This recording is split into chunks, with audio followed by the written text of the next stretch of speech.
closures. Again, we had to post signs when we closed Perimeter Road. This is an example of such sign. And so you can see that out there now. This happens to be at the end of I Street. This picture is taken right here.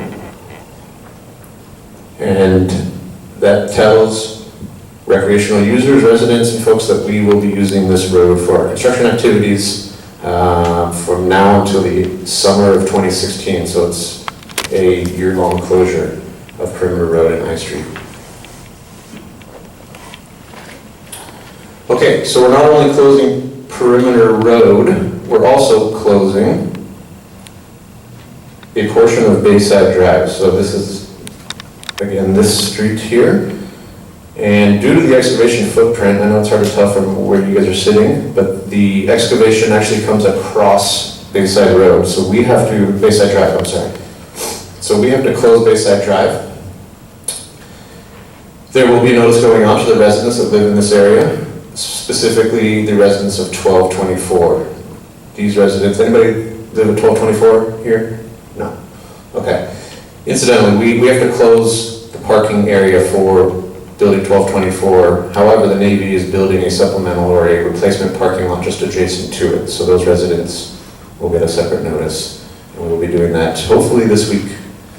Street closure is anticipated for next week, and it will be closed all the way until the duration of the project, which is May of 2016, when we hope to repave Bayside Drive and reopen it. Next slide. Other activities we're doing, these are again simple preparatory activities. We take a land survey of the entire excavation area, including the haul routes, so we know what the conditions were like when we showed up. We want to make sure we leave the site and the base, for that matter, the way that we found it. So there is a land survey, so we know the elevations in case the trucks create ruts or anything like that. We can replace them and fix them. We also do a radiological scan for the same purpose, to create to establish an as-found condition from a radiological standpoint. So as Keith and David mentioned in the earlier presentation, sometimes there's rocks, sometimes there's naturally occurring activities out there. We want to know where those are and know if we created any spread of contamination if such thing happens. Construction of screening pads, that's another activity we did. So all of these screening pads that are shown in Site 32 are new. We just created those this year, this month in fact. And additionally, we created or constructed additional screening pads in Bigelow Court. So that shows here 7 pads at Site 32 and 6 pads at Bigelow Court.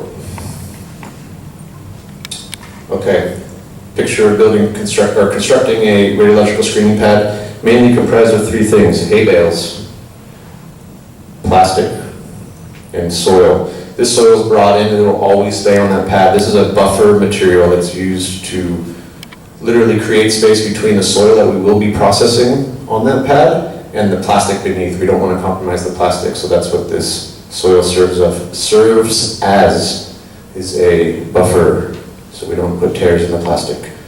Just some workers wrapping the plastic around the hay bales so that we don't have any water that escapes our screening pads. Okay, as I mentioned, at the end of May, we did begin digging at North Point. So these are some photos of literally the first scoops of soil that came out of that solid waste disposal area.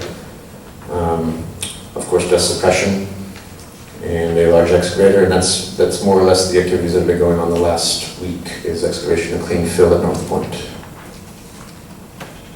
Again, apologize for it being so dark, but this is a picture of the actual excavation bottom. Maybe clearer on your handouts, I'm sure it is. But this shows the material that we previously placed. So remember, Sweden North Point was backfilled in 2007 timeframe. And so we're actually just removing that old backfill material. So that's what we're doing here, and that's what this picture shows. Okay, progress. So how much material have we excavated from North Point?